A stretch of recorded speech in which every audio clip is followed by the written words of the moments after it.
उनको लगा कि ये सब मर चुके हैं, तो उनका एक जो पाकिस्तानी जो कमांडर था उसने अपने जवानों को आदेश दिया कि इनको रीचेक करो, इनमें से कोई जिंदा तो नहीं है।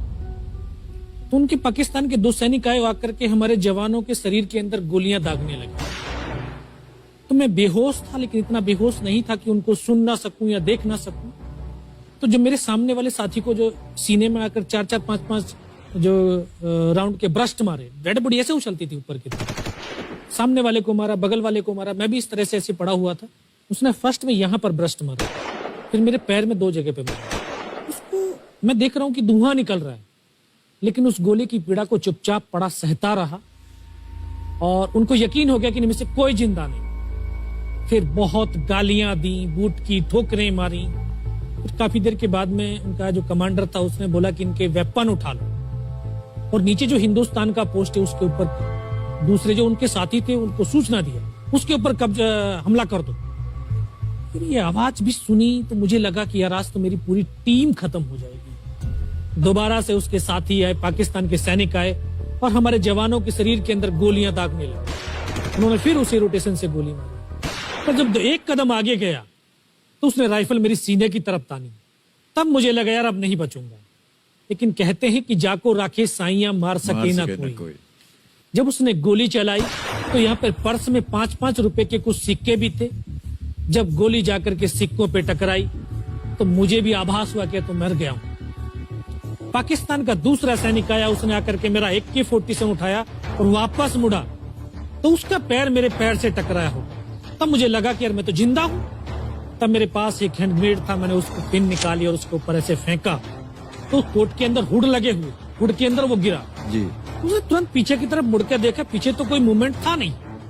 तो जब तक वो ग्रेनेड को निकाल पाता ग्रेनेड फट गया, यहाँ से उसका पूरा सर उड़ा और वो हमारे ऊपर आकर के गिरा। जो पाकिस्तान के दूसरे सैनिक थे उनमें खलबली मची कि इनमें से कोई जिंदा है, कुछ बोले जिंदा नहीं, नीचे से रिइंफोर्समेंट आ गई। तो उनमें खलबली मची। मेरा पास वही एक मौका था, मैंने दोनों हाथों से उसकी राइफल को उठाने की कोशिश करी, ये हाथ हिला नहीं। एक हाथ से राइफल उठाई, वहां से ब्रस्ट फायरिंग किया, 4-5 पाकिस्तानी सैनिकों को मौत की नींद सुला दी। फिर बाएं हाथ से पलटा खाया, दूसरे पत्थर से 3-4 जगह से फायरिंग किया। तो जो उनका मोमेंटम था, जो हौसले थे, परस्त हो चुके थे, वो भाग खड़े।